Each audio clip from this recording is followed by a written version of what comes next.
저는 올해 3살 된 남매 쌍둥이의 엄마입니다. 지금은 온라인 쇼핑몰에서 의류와 가방을 판매하고 있죠. 저는 대학 가기 전까지 아버지 없이 어머니와 단 둘이 살았습니다. 아주 어릴 적에 아버지에 대한 것을 물었다가 어머니께 엄청나게 혼이 난 이후로 단 한 번도 이야기를 꺼낸 적이 없었어요. 어렴풋이 살아계시기는 하는가 보다 정도로만 생각했죠. 그런 아버지의 존재를 안 것은 대학 입학을 눈앞에 둘 때였어요. 아르바이트를 마치고 집에 왔는데 집 앞에 못 보던 차가 있더라고요. 차에 대해 관심이 전혀 없는 저마저도 비싼 차라는 것을 바로 알 수 있었죠. 집에 들어가니 처음 보는 아저씨와 어머니께서 마주보고 앉아 계셨죠. 그리고 그날 저는 아버지를 처음 만났답니다. 부모님의 러브스토리를 듣는다는 것은 참 미묘한 경험이었어요. 그리고 영화, 드라마에서나 봤을 법한 이야기의 주인공이 부모님일 때는 정말이지 표현할 길이 없더라고요.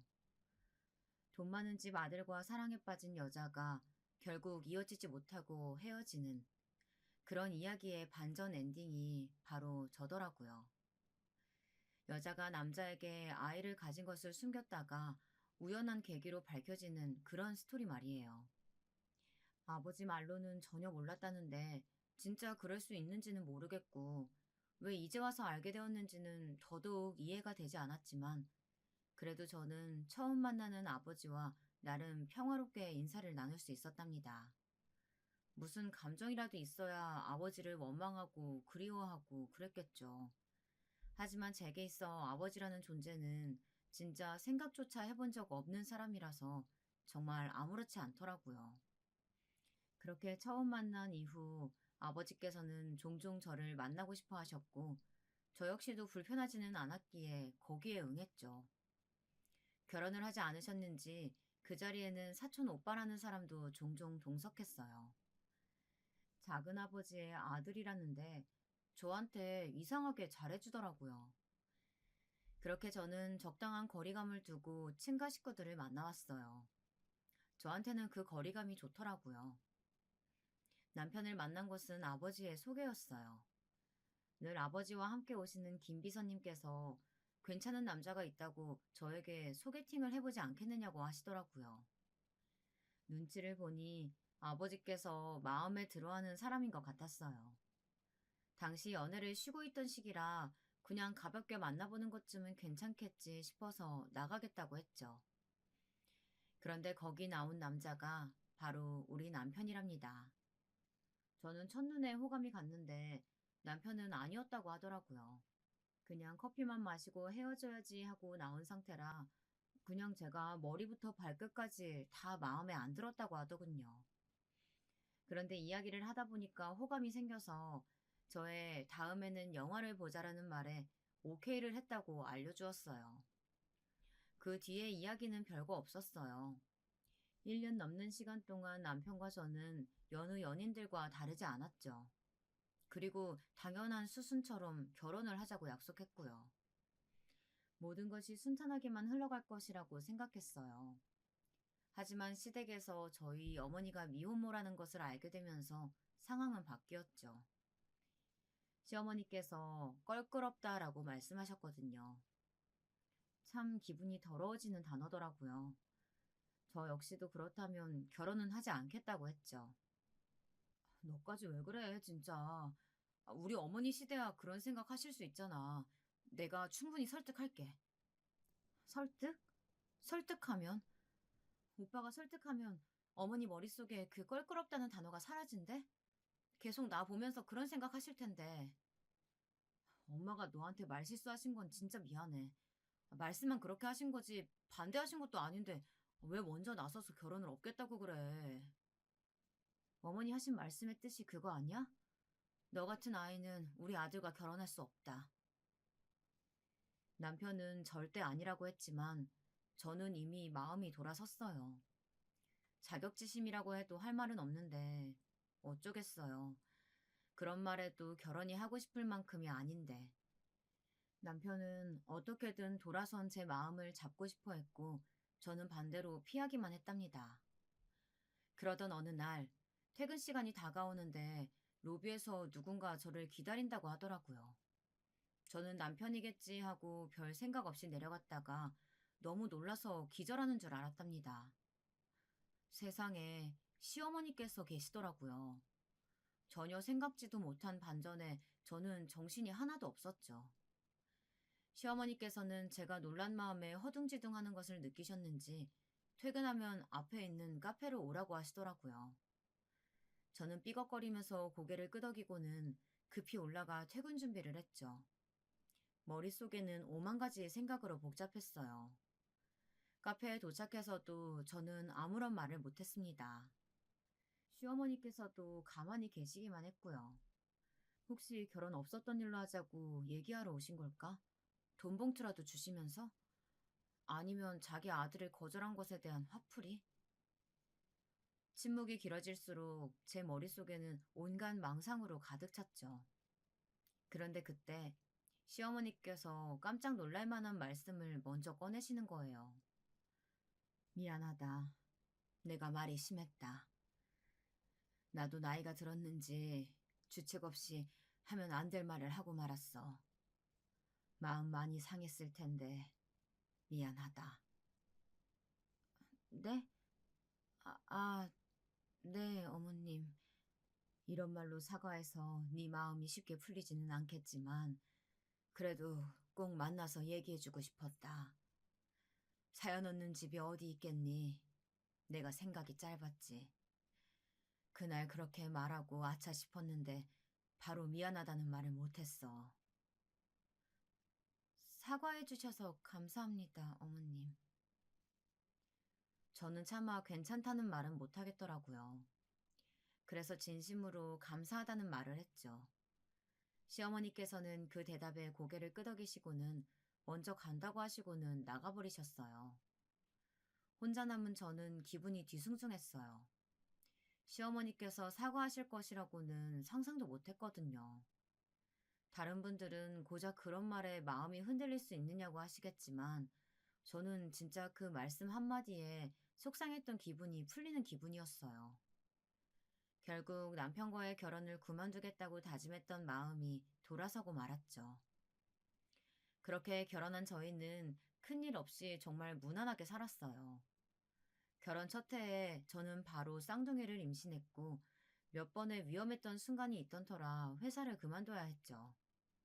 쌍둥이가 태어나면서 육아 전쟁이 시작되었지만 가까이 계시는 시어머니께서 무척이나 많이 도와주셔서 잘 버틸 수 있었답니다. 돌이 지난 뒤로는 온라인 쇼핑몰을 운영하면서 다시 일을 시작했고요. 정말 평화로움 그 자체였어요. 하지만 어디까지나 저의 결혼 생활은 그랬다는 것이죠. 처음 문제가 생긴 것은 남편이 승진하면서 벌어졌어요. 들으시는 분들은 어떨지 모르겠지만 남편들이 집에 와서 회사에서 어떤 일이 있었는지 미주알 고주알 이야기하고 그러진 않으시잖아요. 두리뭉실하게 무슨 일을 하는지 알고는 있지만 자세하게 알기도 쉽지 않고요. 저 역시도 그랬어요. 남편이 마케팅 일을 한다는 것은 알았지만 구체적인 사실까지는 잘 몰랐죠. 그래서 남편이 승진을 했을 때도 그런가 보다 했고요. 그런데 친구랑 자연스럽게 이야기를 하다가 저는 깜짝 놀라고 말았어요. 남편이 이번에 차장 달았다고? 진급이 빠른 거 아니야? 능력자다. 벌써 차장이라니. 이제 너도 신경 쓸 일 많겠다. 너 승진턱은 냈어? 승진턱? 그런 것도 있어? 너 기억 안 나? 우리 팀에 있던 최 대리님, 과장으로 승진했다고 팀에 떡 돌렸잖아. 그리고 그 박 부장님? 그분도 아예 간식 도시락에 왔었지. 그때도 뭐하러 이런 거 돌리냐고 하더니만. 친구의 이야기에 의하면 남편이든 아내든 승진을 하면 집에서 내조의 의미로 떡이나 커피, 샌드위치 등을 회사로 보낸다는 것이었어요. 그렇게 하면 직장 생활이 편해질 수 있다고 말이죠. 친구는 더 늦기 전에 회사에 빨리 돌리라고 하더라고요. 그날 저녁 저는 남편에게 승진턱에 대한 이야기를 꺼냈어요. 제 질문에 남편은 당황스러운 얼굴을 하고는 제게 승진턱은 어떻게 알았냐고 물었죠. 남편이 보기에는 제가 그런 쪽에 관심이 없어 보여서 따로 이야기를 하지 않았다고 하면서 그냥 1층 커피점에서 커피나 사서 돌릴 생각이었다고 하더군요. 그렇게 해도 되겠어? 얘기 들어보니까 이것저것 엄청 챙기던데. 내가 떡이라도 해서 보낼까? 요즘 그런 도시락 전문으로 해주는 곳도 많더라. 떡집 한다는 내 친구 이런 주문 많이 받는 것 같더라고. 나야 해서 보내주면 좋지. 그런데 최근에 일 많다며. 바쁜데 괜찮겠어? 거기다 애들 일도 그렇고. 나도 한다고는 하는데 상대적으로 당신이 더 많은 시간을 애들과 보내잖아. 늘 미안해. 별말을. 내가 잘 몰라서 미리미리 챙겨주지도 못했네. 우리 남편 간만에 몸에 힘주게 확실하게 준비해서 보내줄게. 그리고 우리 아이들한테 최선을 다하고 있다는 사실 내가 제일 잘 알아. 그러니까 미안하다는 말 하지 마. 남편은 어차피 먹으면 다 똑같은 떡인데 뭘 예쁜 것까지 따지냐고 한바탕 웃었답니다. 저는 떡집을 하는 지인에게 부탁해서 귀여운 떡 도시락과 함께 몸에 좋다는 드링크까지 넣어서 오전에 회사로 보냈어요. 남편이 인증샷이라고 하면서 사진을 보내주는데 친구가 얼마나 힘을 줬는지 먹기 아깝다는 생각이 들 정도였어요. 거기다 도시락을 들고 있는 남편은 기분 좋아 죽겠다라고 쓰여 있을 정도로 환하게 웃고 있었죠.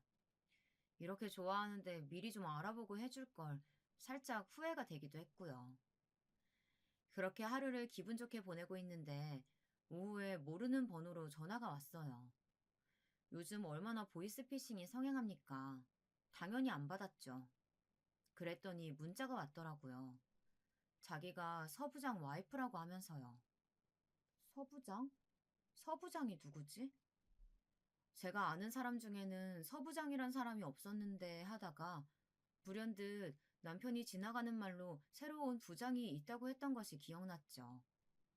저는 왜 부장 와이프라는 사람이 제게 전화를 걸었는지 도통 이해가 되지 않았어요. 거기다 제 번호는 어떻게 알게 된 것일까 싶기도 했고요. 다시 전화를 걸어봐야 하나 말아야 하나 고민하고 있는데 바로 다시 전화가 걸려왔죠. 여보세요? 문자 못 받았어요? 분명 서부장 와이프 되는 사람이라고 보냈는데. 받았습니다. 제 번호는 어떻게 하셨나요? 그런 것까진 알 거 없고 오늘 회사에 승진턱 돌렸다면서요? 맞아요? 네, 늦었지만 남편 승진 기념으로 떡이랑 음료 보냈는데 무슨 문제라도 있을까요? 제 말에 서부장 와이프는 바람 빠지는 웃음소리를 내더군요. 통화 너머로 상대방이 어이없다는 표정을 짓고 있다는 것을 느낄 정도였답니다. 저는 살짝 이 사람이 뭔가 싶었지만 차분히 대답을 기다렸어요. 한동안 말이 없던 서부장 와이프는 뭐가 잘못인지 모르냐고 제게 묻더군요. 당연히 저는 남편이 승진해서 떡을 돌렸다는 사실 어디에 문제가 있는 것인지 전혀 몰랐죠. 제가 대답이 없자 서부장 와이프는 제가 사회생활의 기본도 모른다고 화를 내기 시작하더라고요.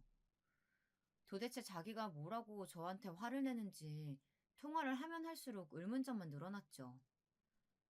진정하시고요. 제가 뭘 잘못했다고 이렇게 화를 내시는지 모르겠네요. 저는 그냥 단순히 떡이랑 음료를 돌렸는데 그게 회사에 방해가 될 정도였나요?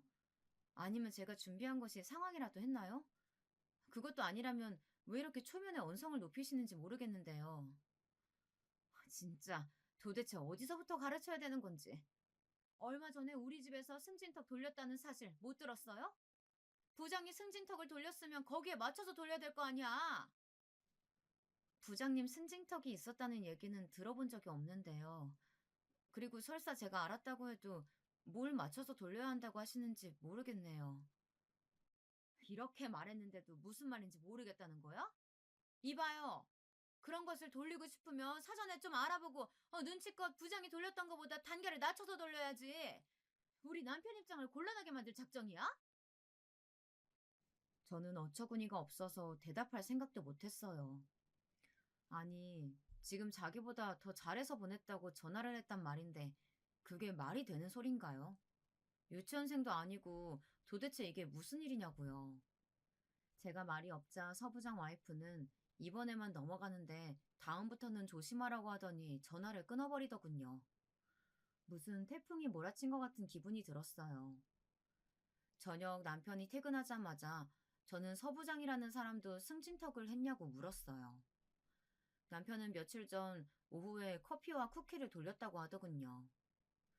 저는 어떻게 생긴 것이냐고 물었지만 남편의 별것 아니라는 식으로 이야기를 하더라고요. 남편 성격에 사진으로 남겼을 리도 없고 저는 답답하기만 했죠. 그 일이 있고 나서 얼마 후 서부장 와이프에게서 다시 문자가 왔어요. 목요일에 모임이 있으니 나오라는 짧은 문구였죠. 친구에게 문자를 보여줬더니 회사에 내조 모임이 있다고 하더군요. 남편들은 일에 집중하게 하고 아내들이 모여서 봉사활동을 다니는 뭐 그런 모임이요. 하지만 진짜 봉사활동만 하는 그런 모임은 아닐 것이라고 살짝 겁을 주더라고요. 명목상으로는 그렇게 모이는데 막상 가보면 전혀 아닌 경우가 많거든. 우리 남편 회사도 그런 모임 있는데, 아우, 말도 마. 모임 대표가 얼마나 개진상인데, 진짜 모임 연락 올 때마다 심장이 다 벌렁거린다니까? 진상? 무슨 진상인데? 내가 전화 받은 사람만 하겠어?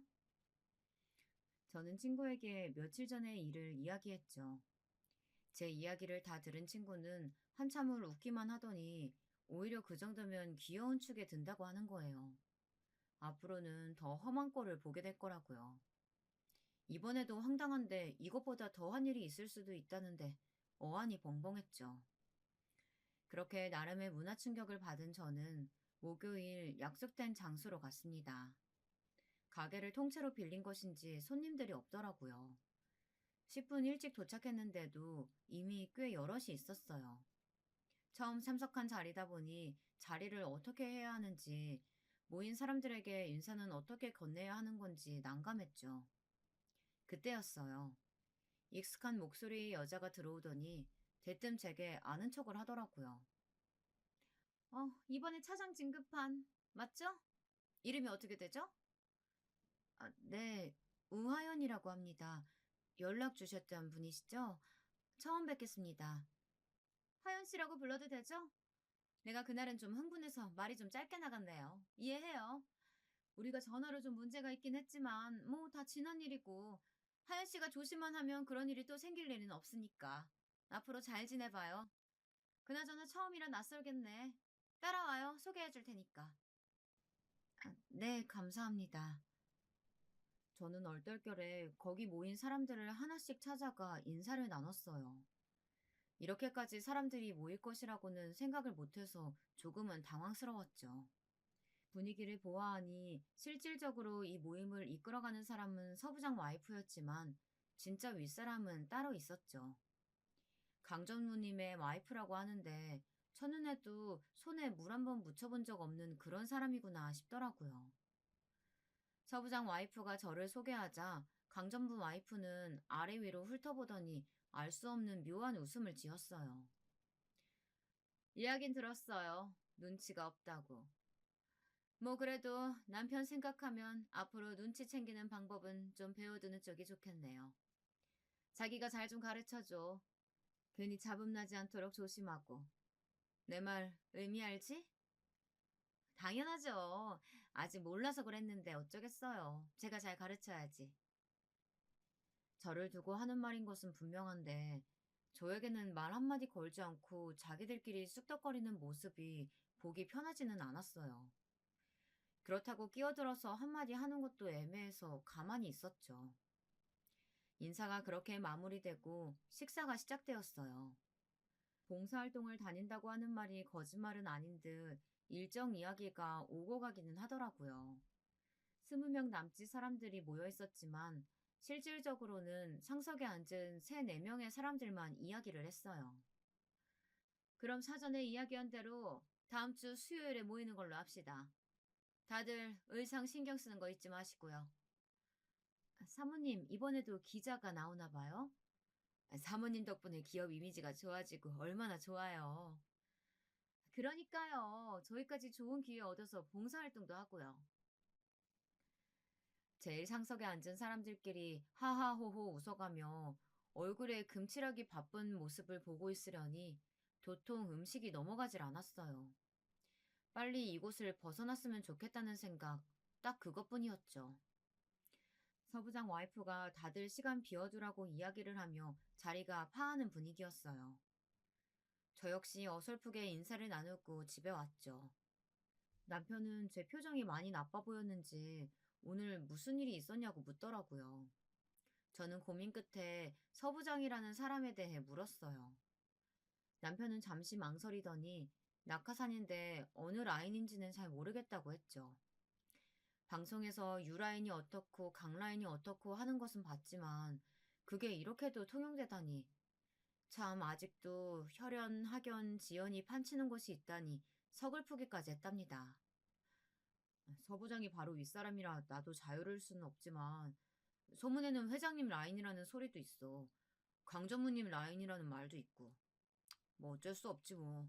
우리 같은 평사원은 그냥 눈치나 보고 비위나 맞춰야지. 자기도 진짜 직장 생활 많이 힘들겠다. 서부장이 일은 잘하는 것 같아? 글쎄, 전에 계셨던 부장님이랑은 다른 건 확실해. 그냥 시키는 대로 해야지. 나한테 무슨 선택사항이 있겠어. 괜히 눈밖에 나면 피곤해지지. 내 동기 이대리 알지? 얼마 전에 서부장한테 건의사항 하나 넣었다가 지금은 완전히 찬밥 신세더라고. 말도 안 된다 싶지만 어쩌겠어. 여긴 계급이 깡패인데. 남편은 어깨를 으쓱거리며 웃어 보였지만 그 모습을 보는 저는 마음이 복잡했어요. 어쩌면 자주 모임에 불려가게 될 것 같은데 앞으로 제 성질대로 굴지 말고 조금은 참아야겠다는 생각이 들었답니다. 봉사활동 당일 저는 약속된 장소로 나갔어요. 급식 봉사활동이라고 하더군요. 저는 혹시나 몰라 앞치마와 장갑을 챙겨갔어요. 시간이 되고 서부장 와이프를 포함한 간부들 사모님이라는 사람들이 오더군요. 진짜 그 모습을 보는데 경악을 금치 못하겠더라고요. 머리부터 발끝까지 아무리 봐도 봉사활동을 하러 온 사람들이 맞는지 의심스러운 복장을 하고 있었어요. 화려함 그 자체였죠. 얼핏 보면 간편하게 입은 것처럼 보여도 이런 것과는 조금도 어울리지 않는 옷을 입었더라고요. 심지어 화장도 얼마나 진하게 했는지 뭐하러 여기 왔지 싶었죠. 얼마 뒤 센터의 담당자로 보이는 사람들이 나오더니 굽신굽신하면서 이야기를 나누는 모습도 보였죠. 갈수록 가관이다 하고 있는데 누군가 툭툭 치더라고요. 안녕하세요, 하연 씨. 저번에 이야기를 좀 하고 싶었는데 타이밍을 못 맞췄어요. 잠깐이지만 인사만 했는데 기억하세요? 아, 안녕하세요. 기억하죠. 정아 씨 맞죠? 석 차장님. 네. 봉사활동은 처음이시죠? 저희는 안쪽으로 들어가야 해서요. 같이 가실래요? 석 차장 와이프 덕분에 저는 자연스럽게 일행들과 인사를 나누며 건물 안쪽으로 들어갔어요. 다들 음식 장만이 한창이더군요. 서 차장 와이프는 능숙하게 앞치마를 걸치고는 사람들과 함께 음식을 담는 곳으로 가더라고요. 저도 눈치껏 함께 했죠. 다른 봉사자들은 귀찮다는 표정이 역력한 얼굴로 뭘 해야 할지 알려주었어요. 진짜 그 얼굴을 직접 보셨어야 했는데 마치 방해분을 보는 그런 얼굴을 하더라고요. 이게 무슨 분위기인가 하는데 곧 이유를 알 수 있었죠. 소란스러운 소리와 함께 서부장 와이프 일행들이 들어와서는 음식 간을 본다며 여기저기 기웃거리기만 할 뿐 손 하나 까딱하지 않더라고요. 곁에 있는 급식센터 담당자는 그런 서부장 와이프 일행을 막을 생각은 하지도 않고 웃으며 맞장구만 치고 있었고요. 저는 애써 그 사람들을 모른 척하고 묵묵히 제 할 일을 하고 있었어요. 그런데 서부장 와이프가 저를 발견했는지 곁으로 다가오더군요. 하연 씨, 한두 번 해본 솜씨가 아니네요. 이런 일 많이 해봤나 봐요? 그냥 대학 시절 아르바이트를 좀 하기는 했지만 이런 일은 저도 처음이에요. 그럼 선천적으로 이런 잡일이랑 잘 맞나 보네. 다행이야. 잘 어울리는 일을 찾아서. 그럼 수고해요. 서부장 와이프는 뭐라 대꾸할 틈도 없이 사람들을 해치고는 센터장과 강전무 와이프가 이야기를 나누는 곳으로 다가갔어요. 울컥한 제가 따라 나서려는데 옆에 석 차장 와이프가 저를 붙들고는 고개를 젓더군요. 괜히 일 크게 키우지 말고 조용히 하다가 가자고 하면서요. 저는 분노로 숨이 턱턱 막혀왔지만 차분하게 심호흡을 하고는 다시 하던 일에 집중하기 시작했어요. 얼마 안 있어 서부장 와이프가 일행들과 나누는 이야기는 또렷하게 들려왔죠. 이번에도 이렇게 봉사활동하러 와주시고 얼마나 도움이 되는지 몰라요. 워낙 저희 강전무 사모님께서 관심이 많으시잖아요. 이런 봉사활동에. 오늘도 없는 시간 만들어서 오셨다니까요? 무슨 그런 얘기까지 낯간지럽게. 돈 기부도 좋지만 이런 일에 동참하면서 알리는 것도 다 우리가 해야 하는 일이잖아. 그러니까요. 사모님 깊은 마음을 우리가 다 헤아릴 수 없어서 늘 아쉽죠. 저희야 이렇게 도움 주셔서 감사하기만 하죠. 이제 시간 다 됐는데 어떻게 급식 봉사까지 하고 가시겠어요? 아무래도 사진은 그쪽이 잘 나올 것 같은데요. 센터장의 권유로 서부장 와이프 일행이 나가고 나자 봉사자분들의 욕설이 들리면서 다들 손이 더 바쁘게 움직였어요. 제가 잘못한 것도 아닌데 저까지 고개가 숙여지더군요. 급식 현장에 나와보니 서부장 와이프의 일행들은 맨 앞에 떡하니 자리 잡고는 생글생글 웃으면서 급식을 담아주고 있었어요. 저는 뒤편에 자리를 잡아 빈 식판을 모으는 일을 했죠. 사진기자가 몇 컷 촬영을 하고는 가버리자 서부장 와이프 일행도 안으로 들어가 버렸죠. 얼굴이 타면 안 된다는 둥, 너무 봉사활동을 많이 하셨다는 둥, 말도 안 되는 소리를 하면서 말이에요. 참 기도 안 차는데 그걸 지적할 틈이 없이 바쁘더라고요. 늘 이런 식이에요.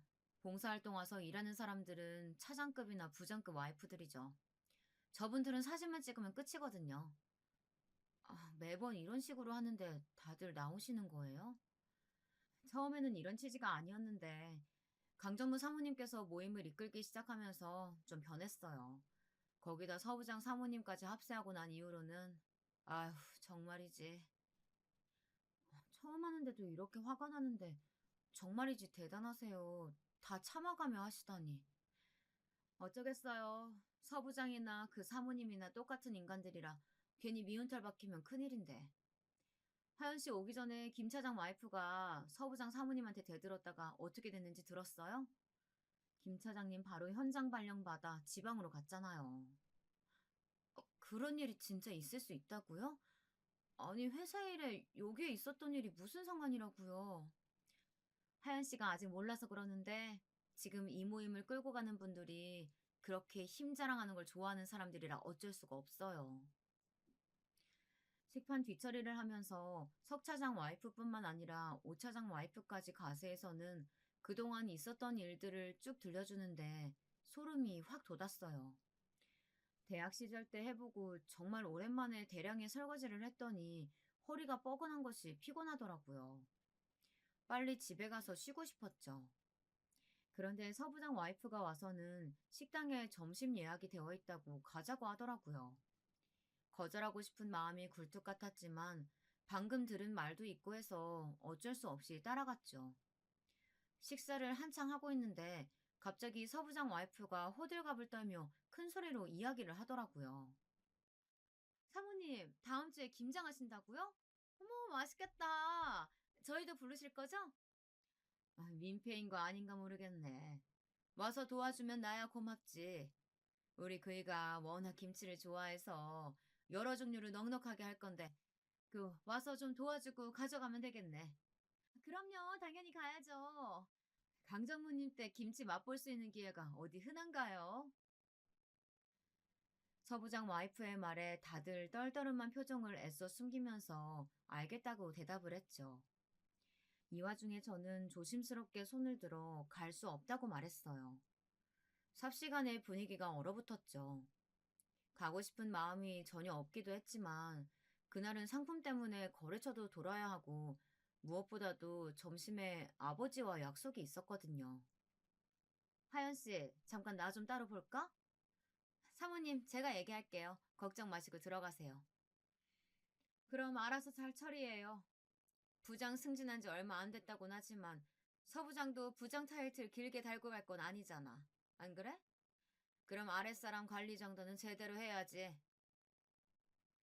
서부장 와이프는 몇 번이나 고개를 조아리며 인사를 하더니 제게 다가와 거칠게 팔을 잡았어요. 순간 너무 아파서 저도 모르게 아 소리가 나왔죠. 하지만 다들 힐끔 보기만 할 뿐 자리를 피하더라고요. 가게에 서부장 와이프와 저 이렇게 두 사람만 남자 제 팔을 신경질적으로 놓은 서부장 와이프는 숨을 고르며 냉수를 들이켰죠. 저는 아려오는 손목을 돌리며 서부장 와이프를 노려보았어요. 진짜 하연 씨, 사람이 왜 이렇게 말귀를 못 알아들어? 아니 그 자리에서 못 나온다는 말이 나와요? 저번에 내가 소개할 때 뭐로 들었어요? 강정무님 사모님이라는 말 못 들었어요? 들었어요. 하지만 그날 저도 일정이 있어서 못 가는데 그런 말도 못 하나요? 못 하는 게 아니라 안 해야 되는 거지. 일정이 있으면 옮기던가 아니면 거길 안 가던가. 이 자리가 얼마나 중요한데 여기서 고작 차장 와이프가 입을 열어요, 열기를. 다른 사람들은 하는 거 못 봤어? 갑자기 일정을 맞춰라. 무조건 내라고 대답해라. 여기가 군대도 아닌데 제가 왜 그렇게까지 해야 하는데요? 지금 하연 씨 행동이 남편한테 어떤 영향을 줄지 생각은 안 해봤어요? 진짜 한번 본때를 보여줘야 정신을 차리려나. 아, 정말 짜증나게. 하여튼 다음 주 수요일 이상한 소리 하지 말고 내가 문자 보내줄 테니까 그쪽으로 와요. 김장 준비해서. 서부장 와이프는 더 이상의 이야기는 필요 없다는 듯이 나가버렸죠. 저는 살짝 참았어야 하나 후회가 되기도 했지만 무슨 일이라도 있을까 싶기도 했어요. 하지만 제가 정말 아니랬더라고요. 남편이 퇴근 시간이 되어도 들어오지 않기에 연락을 했지만 도통 받지를 않았죠. 아무리 바빠도 퇴근인지 아니면 야근인지 꼭 연락을 주는 사람인데 이게 무슨 일인가 싶었어요. 10시가 넘어가자 저도 점점 초조해졌죠. 밤 11시가 되어서야 남편과 연락이 닿을 수 있었어요. 지방이라고 하더라고요. 급하게 확인할 문제가 생겨서 지방으로 바로 가야 했었다고 미안하다고 했죠. 저는 심장이 벌렁거렸어요. 서부장 와이프가 한 말이 자꾸 귓가를 울렸죠. 저는 서부장 지시냐고 조심스럽게 물었어요. 남편은 대수롭지 않다는 듯 당연한 이야기 아니냐고 하더니 오늘 봉사활동은 잘 다녀왔냐고 물어왔죠. 저는 입술에 피가 날 정도로 꽉 깨물었어요. 진짜 이렇게 나오다니 다들 제정신이 아니구나 싶었죠. 제 목소리가 이상했는지 남편이 무슨 일이 있는 건 아닌지 물었지만 저는 튀어나오려는 욕을 삼키며 별일 아니라고 대답하고는 전화를 끊었습니다. 다음날 당연하다는 듯이 서부장 와이프에게 참석 여부를 묻는 문자가 오더군요. 저는 벌벌 떨리는 손으로 알겠다고 보냈죠. 남편은 다음 주 토요일 저녁이 되어서야 귀가를 했고요. 김장하는 날 저는 서부장 와이프를 보고도 욕하지 않겠다고 굳게 다짐하고 강전무님 집으로 향했어요. 다들 김장 준비를 단단히 하고 왔더라고요. 석 차장 와이프가 곁으로 다가오더니 괜찮았냐고 물었어요. 솔직히 그날 모른 척하고 그냥 갔던 것을 생각하면 상대도 하고 싶지 않았지만 한편으로는 무슨 힘이 있어서 제 편을 들었겠나 싶어서 저는 고개를 끄덕이며 별일 아니었다고 했죠. 김장이야 이골이 난 상태라 저는 빠르게 마무리하고 자리를 벗어날 생각이었어요. 사람이 여럿이니 후다닥 해결은 되더군요. 당연히 강전무 와이프는 우아하게 앉아서 커피만 홀짝이고 있었고 무슨 바람이 불었는지 서부장 와이프는 앞치마에 장갑까지 끼고는 여기저기 돌아다니면서 김장을 진두지휘하고 있었죠. 그래봤자 입으로 하는 김장이라 별 도움은 되지 않았지만 말이죠. 하연 씨, 이런 일 많이 해봤잖아. 손이 왜 그렇게 느려요? 어디 봐요. 세상에 이렇게 덕지덕지 바르면 어쩌라는 거야? 펴서 바르고 있어요. 적당히 속을 채워주고 나서 제발 누가 좀 알려주면 알겠습니다 하고 좀 넘어가요. 가르쳐 주는데 무슨 말이 그렇게 많은지. 다른 사람들 봐요. 누가 그렇게 나오나. 하여튼 눈치는. 서부장 와이프는 혀를 차며 제게 다른 사람들 하는 것 좀 보고 배우라고 잔소리를 하고는 다른 곳으로 옮겨갔죠. 저는 자꾸만 신경을 긁는 서부장 와이프 때문이라도 빨리 자리에서 벗어나고 싶은 생각뿐이었어요. 석 차장 와이프가 곁으로 와서는 오늘따라 왜 이렇게 사람을 괴롭히냐고 한마디 할 정도로 서부장 와이프는 저를 귀찮게 만들었답니다. 하지만 저한테 그렇게 하다가도 강전무 와이프만 보면 놀랄 정도로 사람이 돌변하는데 정말 어처구니가 없었죠. 사모님, 맛 좀 보시겠어요? 이번에 배추가 참 실하고 좋더라고요. 어련히 알아서 잘했을까? 손맛 하나는 알아주잖아. 자기처럼 야무지게 하는 사람이 없더라고. 맛있다. 수육이랑 먹으면 딱이겠네.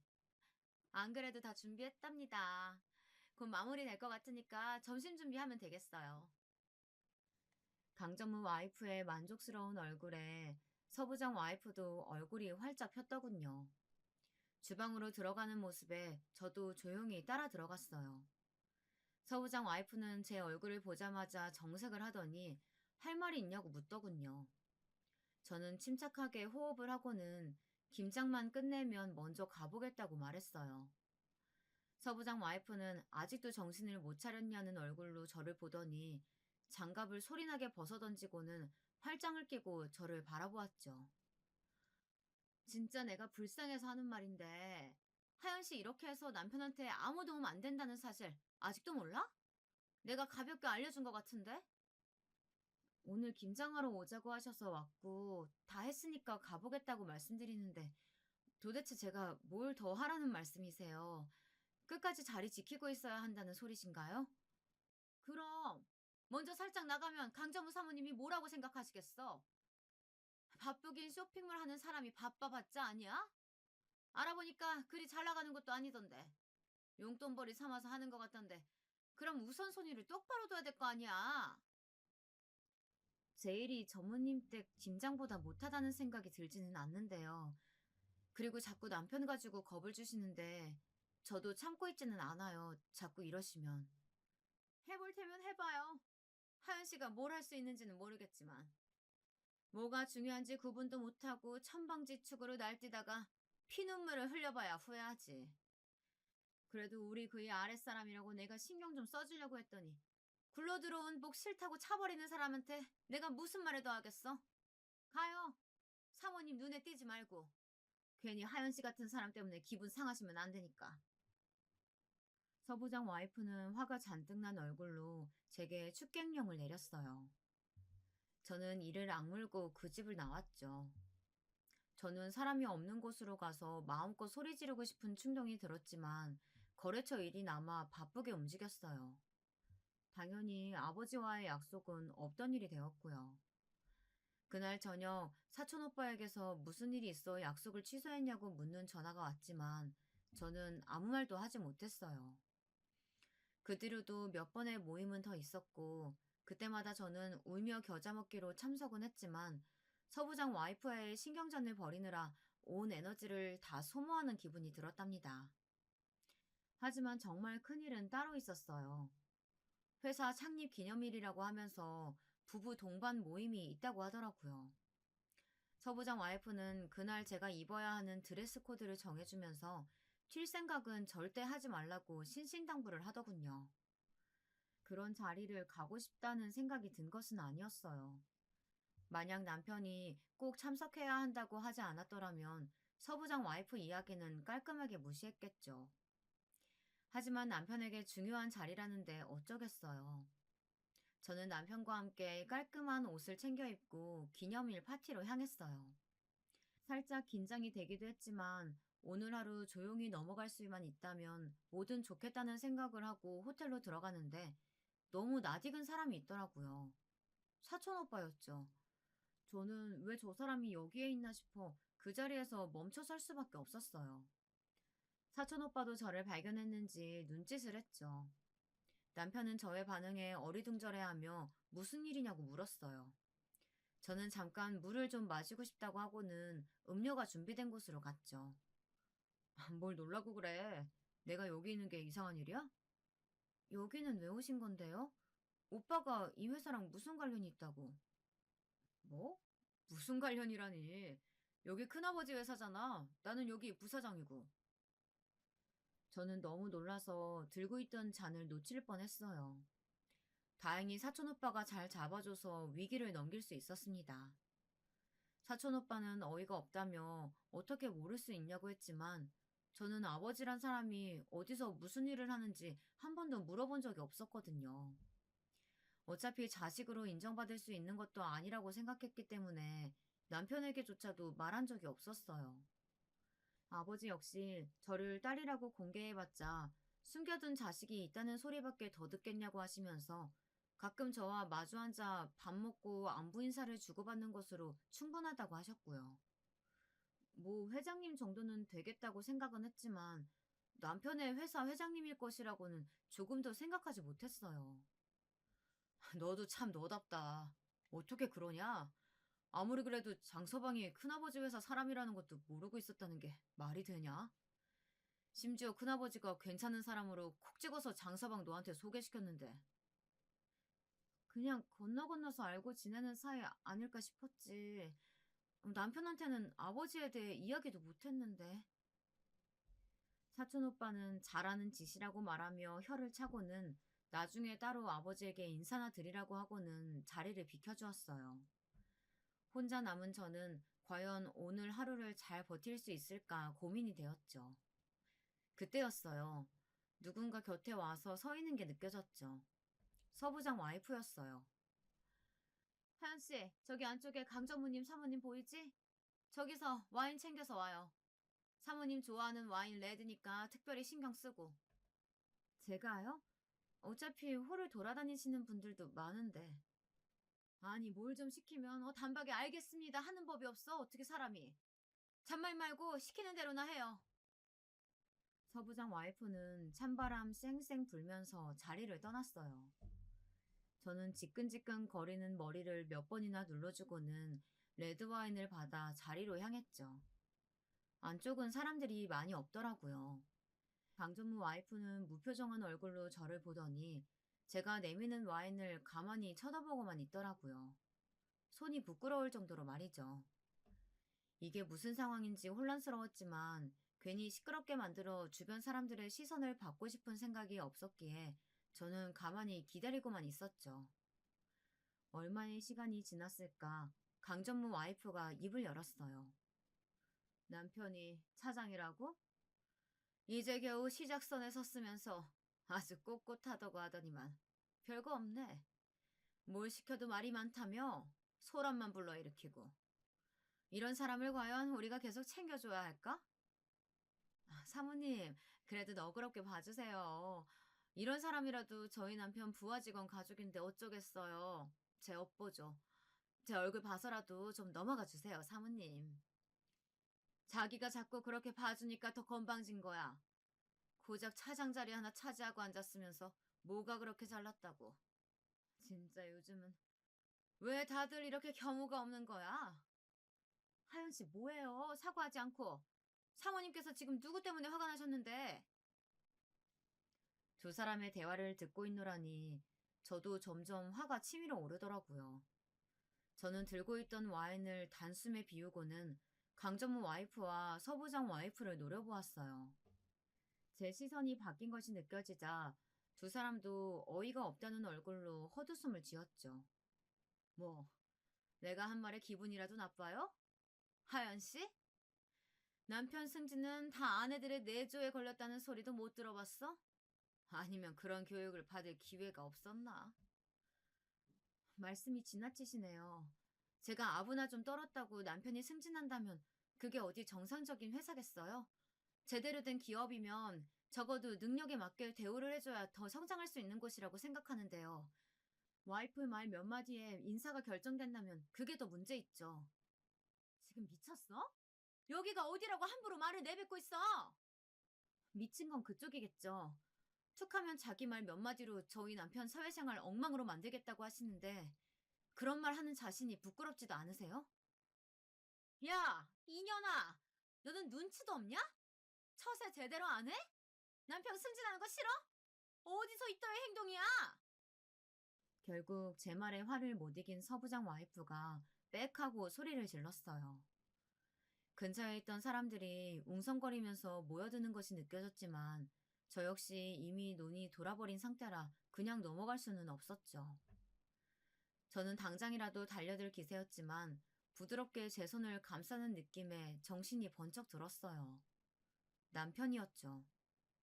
여보, 그만하자. 대화가 통하는 사람들이 아니야.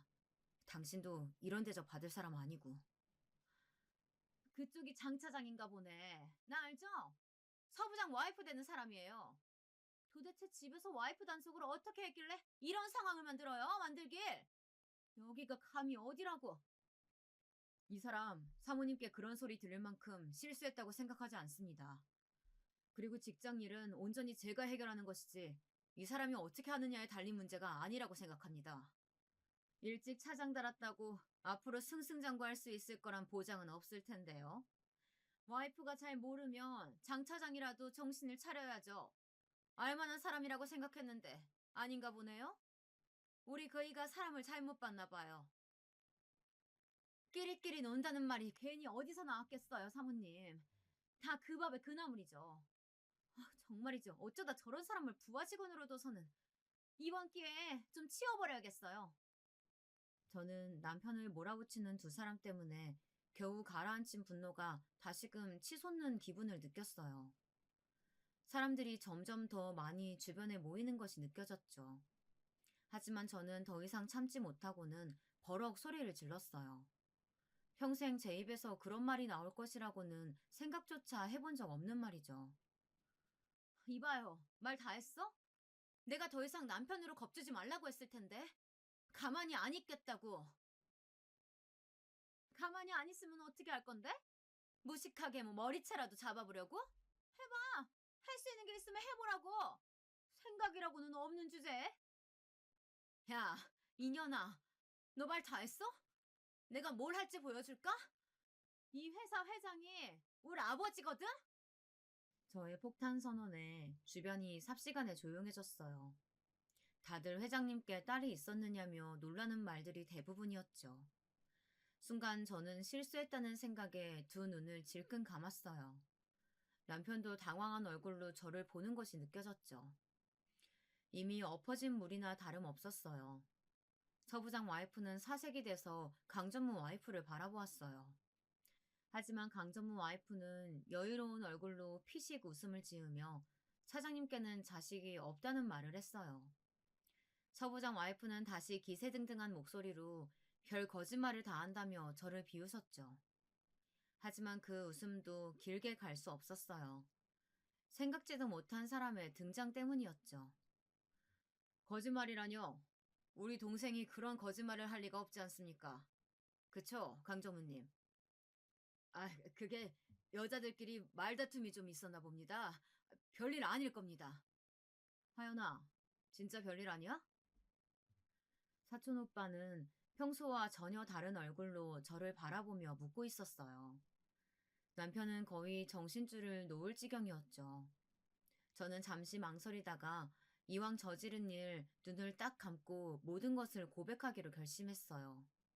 저는 봉사활동을 빙자한 사모임에 관한 이야기부터 시작해서 그동안 서부장 와이프와 강전무 와이프가 저지른 행패에 대해서 하나도 빼놓지 않고 이야기했어요. 나중에 생각해보니 그런 이야기를 할 자리는 아니지 않았나 싶었지만 당시에는 눈에 보이는 것도 없었고 그냥 다 터트리고 싶다는 생각이 전부였죠. 제 이야기가 길어질수록 사촌 오빠의 얼굴은 점점 더 굳어갔고 곁에 있던 다른 임원들 얼굴도 좋지는 않았죠. 사촌 오빠는 뒤처리를 확실히 하겠다고 하고는 제게 남편과 자리를 뜨는 것이 좋겠다고 말했어요. 물론 나가는 길에 꼭 아버지께 인사를 드리라는 말과 함께 말이에요. 집으로 돌아오는 길에 저는 남편에게 저의 가정사 모두를 이야기했어요. 제 이야기가 끝나도록 남편은 아무런 말이 없었죠. 그리고는 충분히 제 상황을 이해했다고 말하며 저를 꼭 안아주었어요. 그날 제가 터트린 폭탄은 생각보다 큰일로 번졌어요. 갑자기 혜성처럼 등장한 딸의 존재도 문제였지만 회사 내부에서 와이프들이 라인을 만들어 자기들끼리 모임을 가지고 그 일이 인사 과정에 영향을 준다는 사실이 더 큰 문제였죠. 아버지는 보고를 받자마자 불같이 화를 내셨고, 감사팀을 동원해서 인사부를 뒤집어 엎었다고 하셨어요. 특히 남편이 있는 팀을 시작으로 불합리한 인사이동과 업무 지시가 없었는지 대대적으로 조사에 들어갔다고 했죠. 남편은 연일 감사팀에 불려가고 있다고 하면서 한숨을 쉬었지만 실은 기색은 아니었어요. 그리고 그 기간 동안 재밌는 일이 있었답니다. 저희 집 문턱이 닳도록 강전무 와이프와 서부장 와이프가 찾아왔죠. 딱 한 번만 제 이야기 들어주세요. 아니, 제가 이렇게 무릎 꿇고 빌 테니까 사과 좀 받아주세요. 제가 사람 보는 눈이 없었어요. 딱 한 번만 용서해 주세요.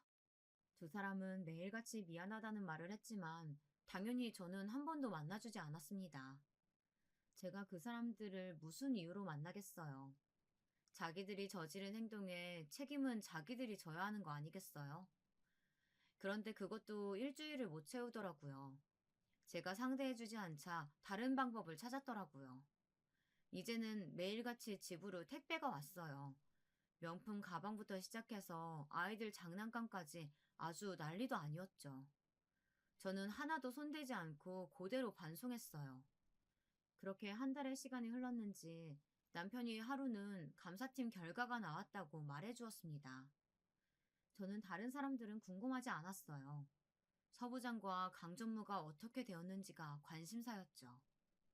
서부장은 좌천되었고 강전무는 다른 하청 계열사로 자리를 옮겼다고 해요. 전무까지 올라왔는데 이제 끝이나 다름없는 거죠.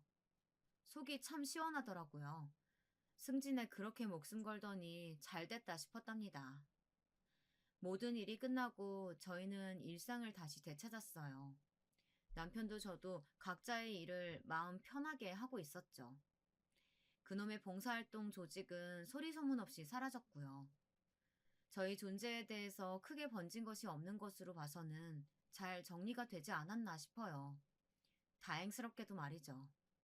앞으로도 지금의 평화를 지킬 수 있길 간절히 바랄 뿐이랍니다.